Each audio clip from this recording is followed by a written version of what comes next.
listening to the White Wall Sessions Radio.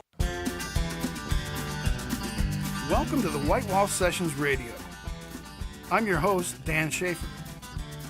On this week's episode, we feature Andrea von Kampen, Ryan Johannesen, and Daniel in the Real Fields. Find us on Facebook, Instagram, YouTube, and Twitter by searching the White Wall Sessions. We are now accepting submissions for Season 7. To submit, go to whitewallsessions.com. The White Wall Sessions would like to thank these fine sponsors for their support. Last Stop CD Shop, Bell Incorporated, Workplace IT Management, J. Rick Luthery, The University Center, Screenflare, The Pink Moon Room, Club David, Great Outdoor Store, local branded convenience stores, Minuteman Press, Vishnu Bunny Tattoo and Piercing, and South Dakota Friends of Traditional Music.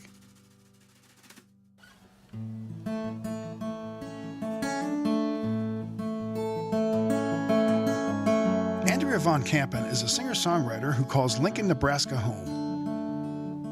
She is no stranger to the studio or stage, with 2 full-length records under her belt, 2015's Another Day and 2016's Desdemona. Her soulful voice and guitar playing, combined with her intuitive songwriting, won over the hearts of the audience and crew. Cool. This first song is called Portland.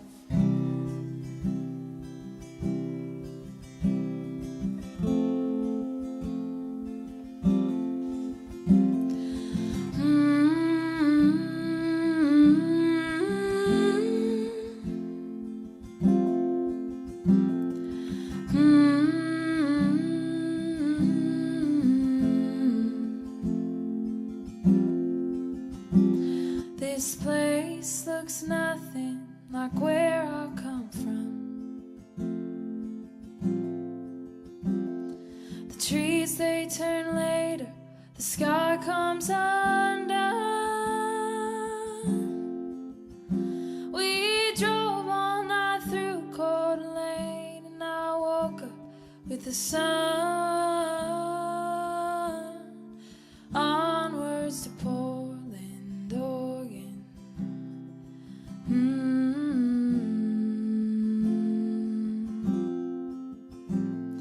I just want to leave to say that I did.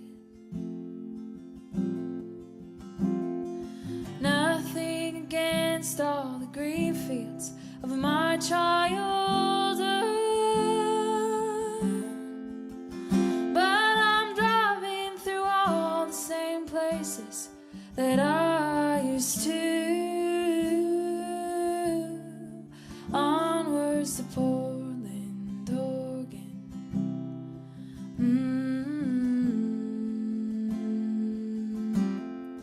If I am lost, I'm lost on purpose. Please, God, don't find me. If I am running, I'm running away, all on my own. I get lost, I get lost, I get lost.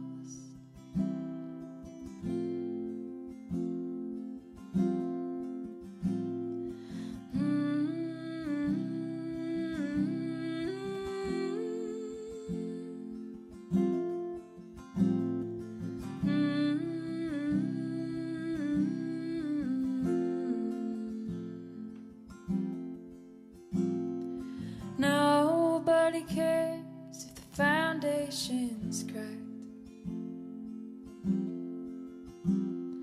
as long as it looks good when somebody asks. Yet I've got a man who loves me despite what I lack. We're gonna Portland, Oregon, if anyone asks. If I am lost, I'm lost on purpose. Please, God, don't find me.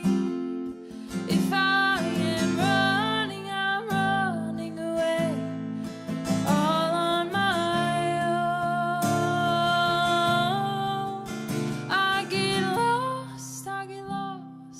lost.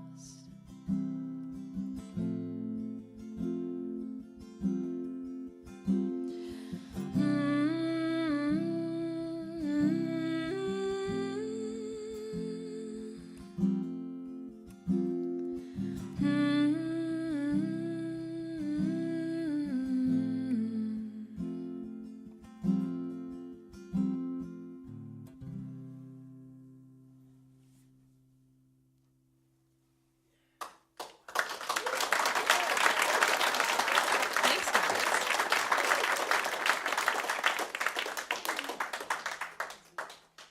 Thank you so much. I was just talking about how everyone in Sioux Falls is so nice.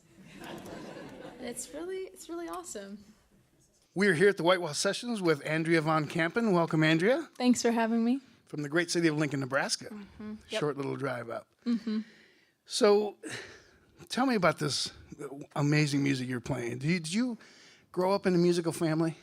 Yeah, very musical. So my dad is a college choir director, and my brother's a composer. My other brother teaches music, so there's a lot of music around the house. So, yeah. So, what did the von Kampen family house look like? Was everyone playing something, or? Yep. Every single one of us. So, when did you start playing guitar? When did you start singing? Yeah, well, I've been singing forever, but I didn't really get serious about playing guitar until the end of high school. Did I notice some open tuning you were playing? Yeah, I keep one of my guitars in open drop D. Yeah. When did you discover open tuning? Probably about 5 or 6 years ago. There were some songs I wanted to learn that I knew were not in standard tuning, and then I just sort of figured it out. Yeah. And did that sort of open up a new way of writing songs? Definitely. Well, it's kind of like playing a banjo, where like you can't go wrong. Well, Yeah. I mean, obviously I've gone very wrong with a banjo before, but you know, like all your open strings are an actual chord, and so it really frees you up to be able to try a lot of different things and use the fretboard differently than if it wasn't standard tuning. Sure, and you're able to just kind of throw in some kind of just little fills as you're going. It makes me sound way better than I actually am. Like, way more proficient at this instrument than I am. Well, you did pretty darn good with the joking. standard tuning too, I must say. Oh, thanks.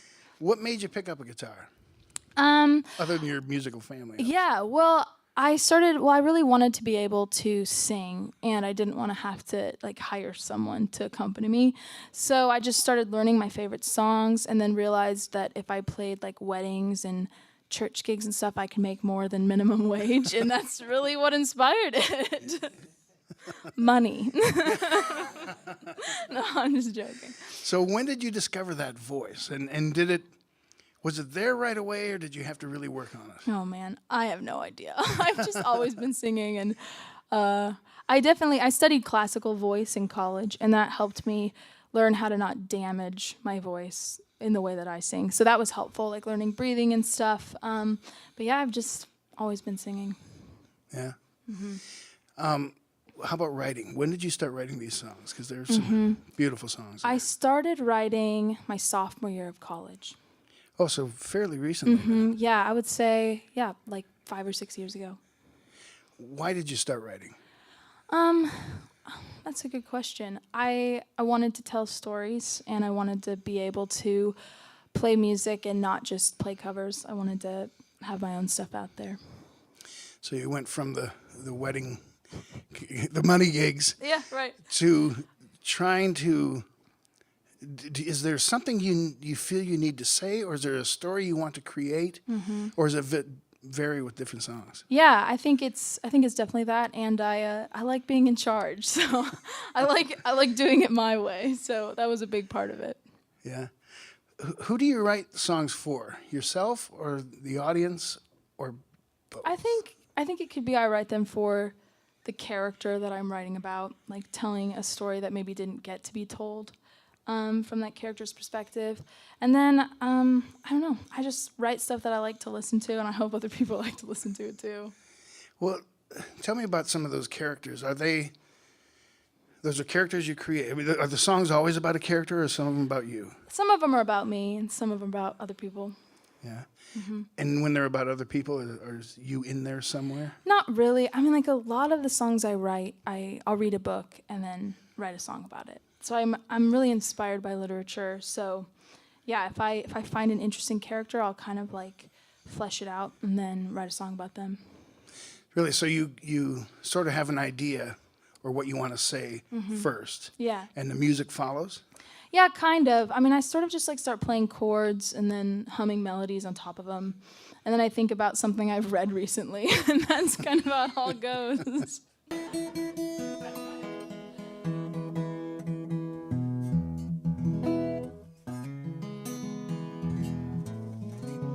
All right, this next one is called Desdemona.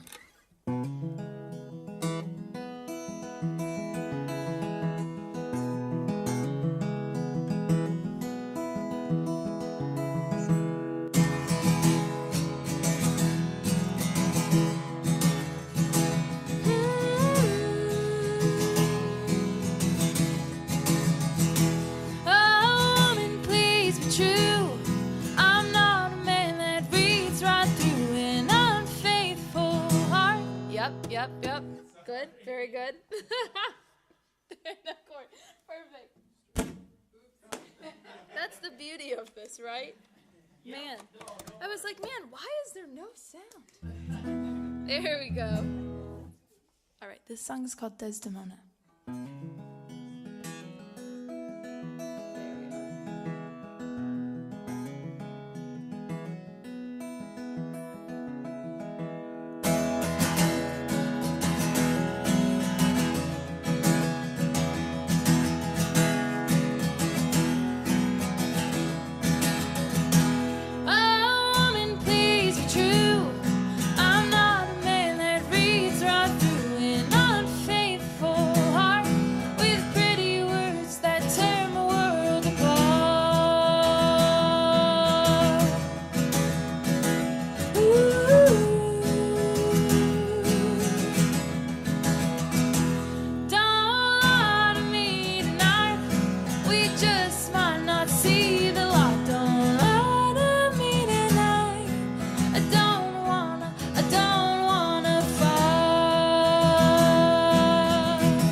Turn the lights off. Tell me it's nothing. Promise it's nothing that I can't bear. Oh, Desdemona, turn the lights off. Tell me it's nothing. Promise it's nothing that I can't bear. Ooh. Oh, woman, please be true. If I'm right, then I've wronged you. Oh, Lord, what have I done? There she goes.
called Desdemona. Coming up after the break, Brian Johannesen.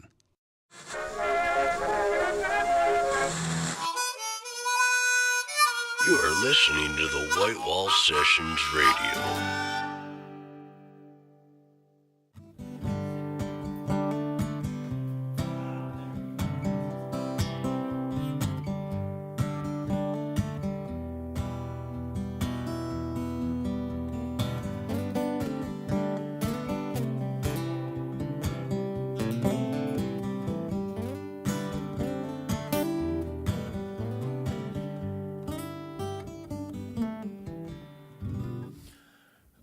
Cool. This song is called Moving On.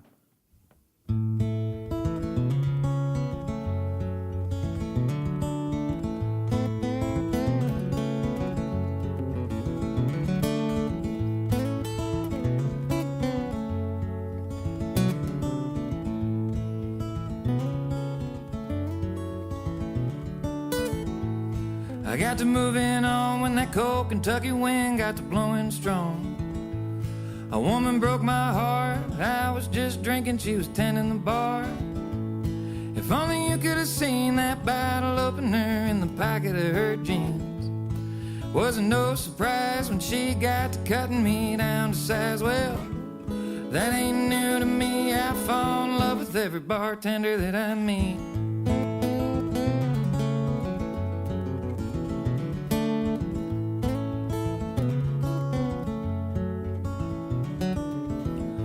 Nashville, Tennessee, there was an old man picking on the side of the street.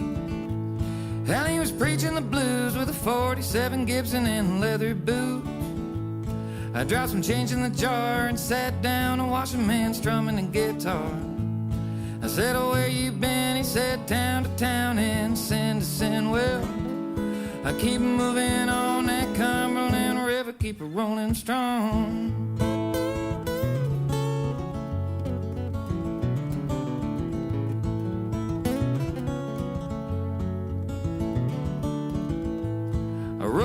Memphis, met a young man who was headed for Texas. And so I hitched a ride. We stopped at a diner, get some chicken fried. Staring at his coffee mug, he said, man, this highway's enough to get me stuck. But I keep moving on, can't leave a good woman sitting all alone, no. Heart sinking down in my chest, I said, man, I gotta get myself back to the Midwest.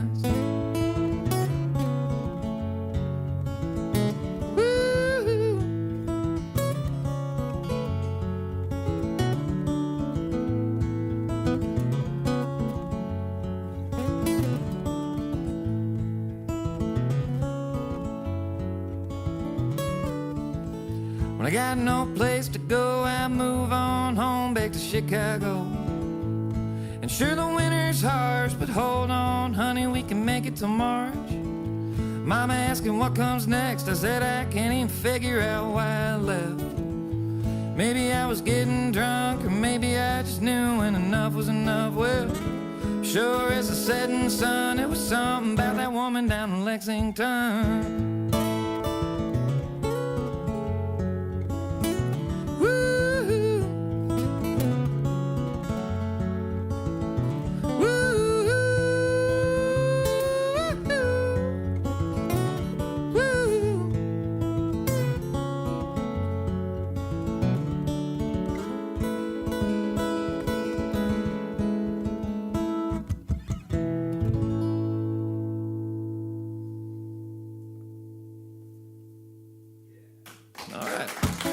Thank you.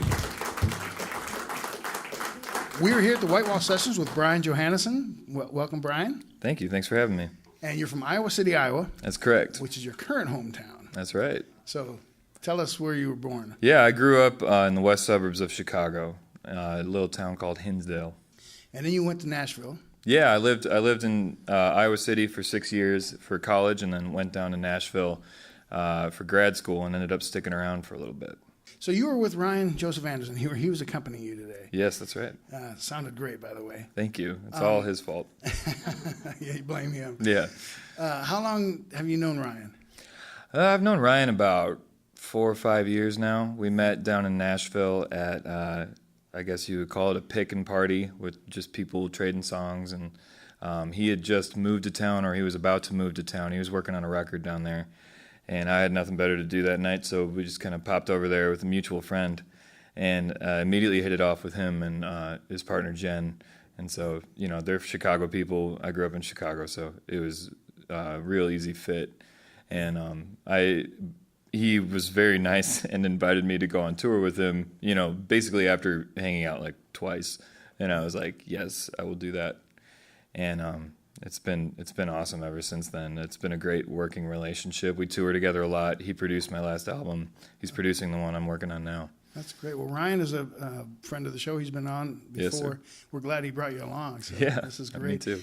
So do you normally play with another person, or by yourself, or in a band? Or I do whatever the gig requires. A lot of what I do is solo around Iowa. It's just easier to just hop in the car and go do that. I play with Ryan whenever I can, but he's a busy guy too. And then I also play with a band in Iowa City. It's a great band called Dave Zolo and the Body Electric, and they'll back me up. And they're just freak musicians. It's so much fun to play with those guys. And I met them, we kind of knew each other from the Iowa City scene, but really the first time I met them was when we made the last album, Northern Town. They're the backing band on that. And they had never heard the songs, and they just showed up and were perfect the first time. And I was like, okay, I'm going to play with you as much as I can because you guys are amazing. Oh, that's great. Yeah. So do you prefer one or other, or is it just whatever it is and it feels good and you like it? Yeah. Every show is different. If I'm playing like an outdoor festival style stage, I would much rather play with a band. Or if I'm playing a club, I'd rather play with a band. But my favorite thing to do these days, and Ryan and I have been trying to focus on doing these kinds of things, are these small listening rooms, where it's kind of like people are there to hear the songs and to listen and hang out. And a lot of times they don't happen in venues, and it's cool. We just played in our friend's garage 2 days ago, and it was hot, but there was, a good crowd of people there just to listen. And that is like a special vibe to me. And so that's that's my favorite thing to do now. And it's better with Ryan, but I do that solo too. Yeah, a lot of people say that because you got that, they are there to listen to the music. That's right. Whereas in a bar, they might hear it, Yeah, in the background. and that's fine too. Those are fun. We did one of those last night, and it was just, we play the songs, and it's, you kind of get a little loose with it, and you play them a little louder, a little faster, and it can be fun. It's a challenge to try to please every crowd. Sure. In different environments, so let's fun. talk about these songs of yours. They're really great storytelling songs. Thank you. Are these songs about you or someone else, or just situations, or do they just a little bit of both? There's a part of me in every song, but certainly not every song is autobiographical. I like to pull little snippets or like little details from things I'm reading or watching, and it's just like, oh, that's interesting. Like, what if that happened, in this setting? Or what if that kind of character was put into this arena? Like the Ross County song that I played earlier, it's about Appalachian, Ohio. I was reading this book that was like all these crazy drug stories and, murder stories about this area. And what I was reading it, and I thought, that was right when there was a lot of the Black Lives Matter movement was going hard, and there was a lot of talk about police brutality and stuff. And I was trying to think, like, what would make a human being, how does somebody become a police officer if you're in that mindset? And like a lot of times, like in these small towns and stuff, there's, that's just kind of the way, you have a small group of people. And I was reading these stories, and I'm like, man, like if any of these characters grew up to be cops, that would be terrible. Put the two, what was going on and what I was reading together, and it kind of spit out that song. That's a pretty profound song. Yeah. So when you're describing something, like you come across something and it turns into a song. Yeah. Do you do any other writing, like poetry or short stories or anything? I used to. I don't really do it much anymore. I was a creative writing major in college, and that basically taught me that I'm not going to be a writer. It was fun, but My wife is a poet. She went to the writer's workshop at Iowa, and she's amazing. And I just leave the poetry to her, and I do my songs, and we kind of help each other out a little bit. Do you find that writing and trying to get a message across or writing about something is limiting in a song, or is it, I mean, trying to make sort of fit phonics and rhymes and, you know, sections? Yeah, I love it. I love the puzzle that, you know, I listen to a lot of Paul Simon, and he's really good at that kind of like internal rhyme and like hitting the right beats at the right moment, and that's really fun for me. I love doing that. I love constraints. I want it to be as narrow as possible because I think that's when the creativity comes out, you know. A lot of the songs I write where I'm just like, I'm going to write about driving down the road. It's just like they end up being about 10 different things, and it's not really, you know, a focused song. But it's tough, you know, it's tough to narrow yourself down and do that and make yourself do it. Ryan and I actually belong to a group we affectionately called the International Songwriting Machine. And it's now only, there's no international members anymore, but it's a group of friends, and, you know, every now and then we'll send each other an article or a phrase or something, and it's like, all right, everybody has 2 weeks to write a song about that. And they can be interpreted however you want. You don't even have to use it if you don't want, but it's got to like spark something, you know, and that's been kind of fun because they get real weird. Like the last one was an article about 54 severed hands that were found in Siberia. And everybody goes, "Ooh, I haven't finished that one yet. I don't know really." Ryan's got a really good one. Hopefully, maybe he'll play it for you. Yeah, what instrumentation do you use in that? Is it going to be bright and happy, or? For me, it probably would be. I like to take the suggestion and kind of like go the other route and be like, you guys didn't think it would be about this. The song's called 2 Hot Dogs and a Coke.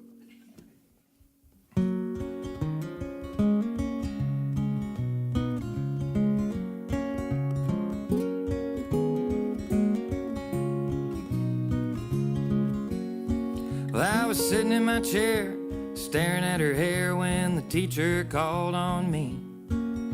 I opened my mouth and nothing came out. Everyone started laughing at me. My face turned redder than the reddest apple that ever fell from an apple tree. I started sweating through my shirt and every laugh hurt, but none as bad as Jenny. Oh, when I came home, I was a broken bone. Mama knew I was feeling low. She stuffed me in a passenger seat in my Chicago overcoat. Yeah, she turned it around when she took me out for 2 hot dogs and a Coke.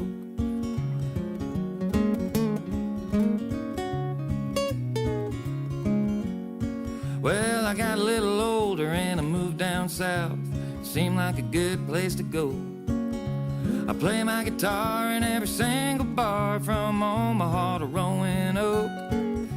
Well, trying to make a living out of singing, honey, gets hard, you can end up broke. I always save a couple dollars in the bottom of my pocket for 2 hot dogs and a Coke.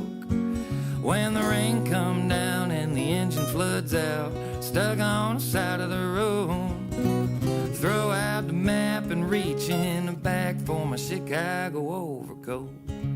Yeah, when I get tired of this running around, I need 2 hot dogs and a Coke.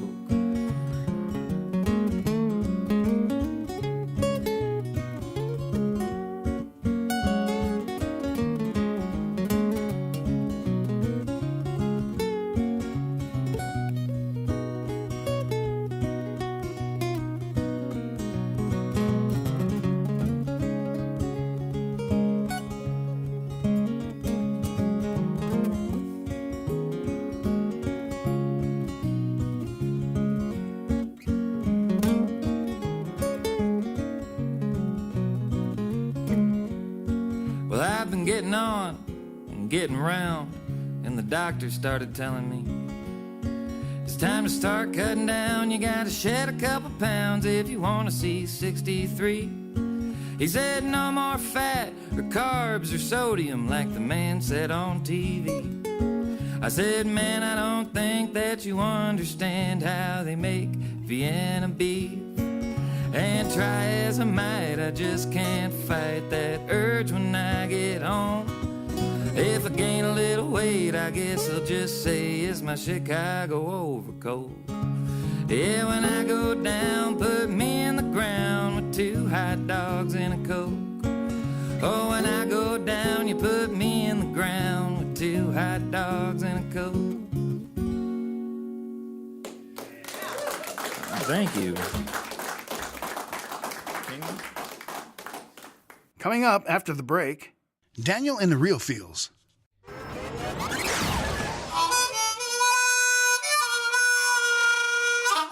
You're listening to the White Wall Sessions Radio. If David Bowie, Iggy Pop, Freddie Mercury, and the Rolling Stones could somehow be transformed into a rock and roll band from Minneapolis, Minnesota, that band would be Daniel in the Real Fields. The band certainly brought their brash glam rock to their Season 6 session and delighted the audience and crew alike. Daniel in the Real Fields are Daniel Olson, guitar, bass, and vocals, Marty Mueller, lead guitar and vocals, Alec Robertson, guitar and vocals, Wade Underwood, drums, and Justin Ness on guitar, bass, and vocals.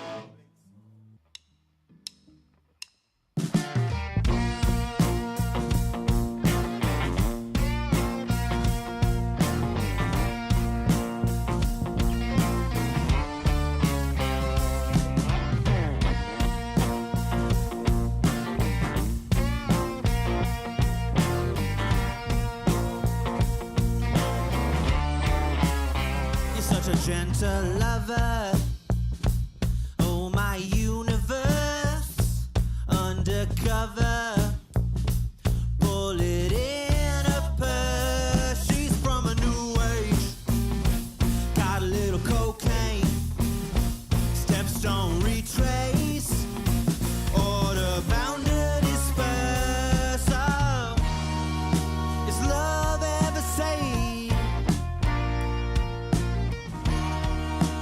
Wandering round for days and days and days, floating up in space. Girl, just keep me safe, I keep you safe.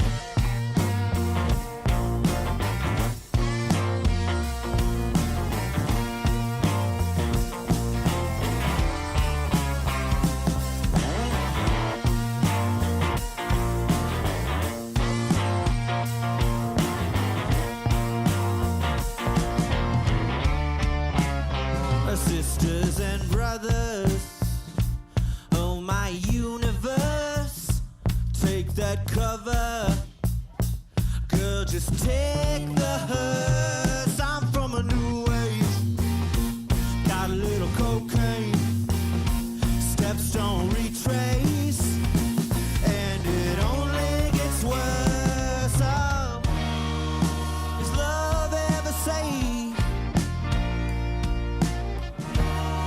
I was wandering around for days and days and days, floating up in space.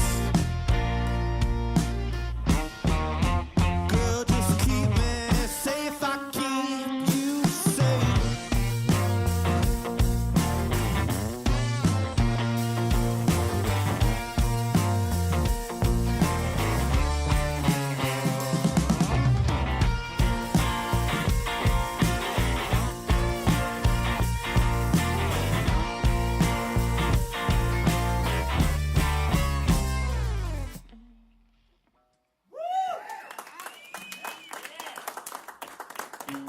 We are here at the White Wall Sessions with Daniel in the Real Fields. Welcome, guys. Thank you. Thanks for having us. We had a really fun session today. Dan Olson, can you introduce this band? Yes. On my left is Marty Mueller, our lead guitar player. And right here is Alec Robertson. He plays rhythm guitar and writes music and sings. And Wade Underwood, our drummer, who writes music and wishes he could sing. We wish he could sing. Yeah, we wish he would take a mic, but he kind of refuses. And then Justin Ness over there, who plays the bass, the guitar, writes music, and builds guitars. So, Yes, now, he has built some of the guitars you guys are playing today. 3 of them, right? Yeah, that's most right. of them. Mm-hmm. Yeah, every guitar we play. That's kind of convenient having a luthier in the band, isn't it? Yes. So if you have breakdowns or any problems, do you go right to him? Is he kind of like the IT guy in the crowd where everyone asks him questions? That's totally Yes. He fixed our guitars, last night. Did you put strings on yours? No, I had to do that myself. I offered him $10, but Justin was busy last night. Yeah. But he's great to have in the band. He built all our instruments, and it's awesome to He's have. also a good guy. Yeah, that's the part. That also helps. It doesn't seem like it's too hard to be the good guy in this band. So this band is from Minneapolis, Fergus Falls, or a slash in the middle, or what? Kind of a slash in the middle. So All of the above. all the above. So Marty, Wade, and I are still living in Minneapolis. Justin and Dan. Well, Justin lives in Fergus Falls. Dan is now in Moorhead, Minnesota. We were based in Minneapolis for a while, but we still come together and play shows when we get them booked and stuff. So. Originally, most of us are from Fergus Falls. Oh, that's true. Except for me, I'm from Ashby, which is smaller than Fergus Falls. Right outside Fergus Falls. Yes. We like Fergus Falls. We are Yeah. on the air in Fergus Falls. So when did this band form in Fergus Falls? The band, 2012? yeah, like 2012 is what I want to say. I asked Marty and Alec to come start playing on some songs I had, and we were playing at my brother lived in like an old folks home in Minneapolis. Yeah, the first few rehearsals He was were like in, only 30-year-old living there. He didn't have he didn't have anything. He was just 30 years old living in a old folks home. Mm-hmm. And so we went and practiced in his apartment, and then we got Wade on board. And Justin Ness was living out in Oregon at the time, and we are all big fans of his music. And he moved back, and we roped him into the band. Kinda, Okay, I want to go there for a minute, but first of all, your brother lives in an old folks' home. You practice in his apartment. Is that because they can't hear or anything, or how does that? How are you able No one complained, as far as I know. We never received any complaints. So that's true. You practice in the apartment at the retirement. We also don't real good practice there vibe. anymore. I don't know if that helps or not, but Yeah, and that was right when Dan was coming back he was living in Nashville, and that's kind of how it all started. He had songs together, so it's kind of how it all started. it was also before we had a drummer. So it was just the three of us. And Okay. Yeah. And so what did that sound like versus what this sounds like now? Was it acoustic or electric or? it was electric. Yeah, so it sounded pretty terrible. Not as interesting as it sounds now. And how did that evolve? So, I mean, was it just kind of basic 1-4-5 stuff, or was it more involved back then? It was definitely more, I think back then it was even more theatrical than what we're doing now. We kind of got more into the rock vibe once we all started getting together as a band. But before then, we were kind of, I don't know, lots of theater in the music, like changes and abrupt, Like Our first gig was at a bookstore. Yeah, and the that soft was- opening at the bookstore. Yeah. That had mixed reactions. Yeah. But it was fun, and Yeah. we've had fun ever since. Did you get a lot of people with their shushing you? I think we had an appropriate volume at I that. think so, but Yeah. it's pretty well received. But yeah, so we used to have a little more theatrical kind of stuff going on, but I think Dan still brings enough theatrical elements to our. Yeah. Thank you. I agree. I told you I was going to say Second that. that. I gotta say, this is just a plumb good rock and roll band, boys. This was that's what we got out of it, and that we were talking earlier, the tone of these guitars, and just the way you all are playing them is just brings you back to that. I don't know, Rolling Stones. I could go on forever, but that's the essence. That's what we're shooting for. Yeah. So, Yeah. good. Let me talk about the front man, because you are the front man, and you said you've been theatrical. Is that just who you are, or do you feel, is there a lot of pressure being that person because everyone's on you?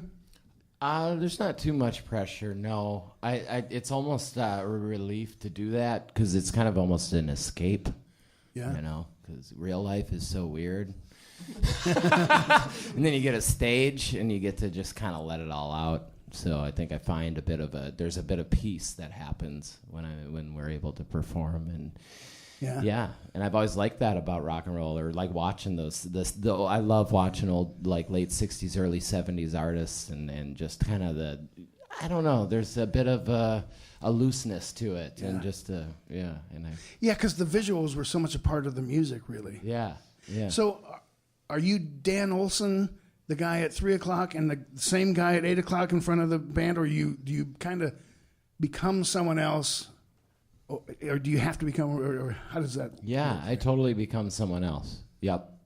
I usually try to bring a costume or try to do makeup or something, and I don't know if that's a good thing. I don't know. Maybe that's. I don't know. Do you guys like that? Sometimes like maybe it's more authentic to just be me.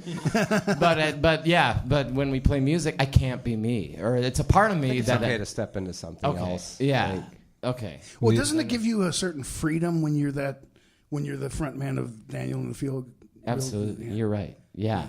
Yep. We've also talked about that or Dan has mentioned it before in relationship to like specific songs being told from a certain character's point of view, which I think is really interesting. But I also think that affects the live performance, is that the characters kind of change between songs, which keeps it fresh. Mm-hmm.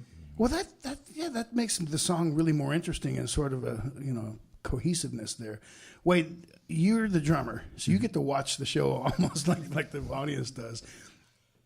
Are you watching what's going on, or you concentrating on what you're doing, or you can't not see it, right? Yeah, no, I have a lot of fun.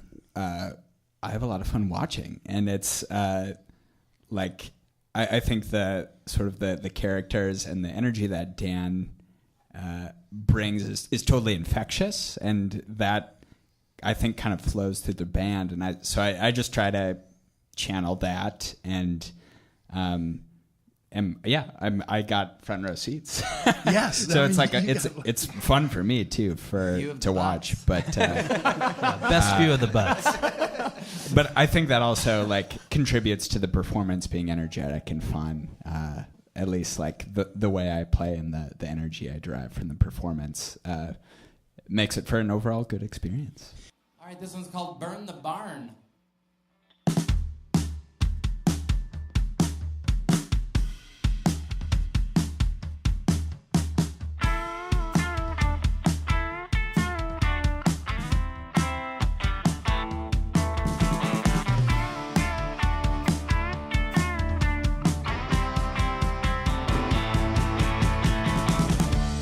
Keep my soul revived when I'm searching for the evening sun.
That's our barn burner. The White Wall Sessions is recorded at Last Stop Studios in Sioux Falls, South Dakota, and is produced by Spectrum Films Incorporated. Executive producers are Jeff Zuger, Doug Taylor, Greggy Johnson, and Jay Fishback. Head of broadcast is David Palmer. Associate producer is Mike Yeager. The White Wall Sessions Radio is produced and edited by Jeff Zuger. Audio recording and mixing by Kevin Phipps, Chad Conrad, August Dahlgren, and David Palmer. Scheduling and artist relations, Tom Eisner. Be sure to join us again next week. Same time, same place.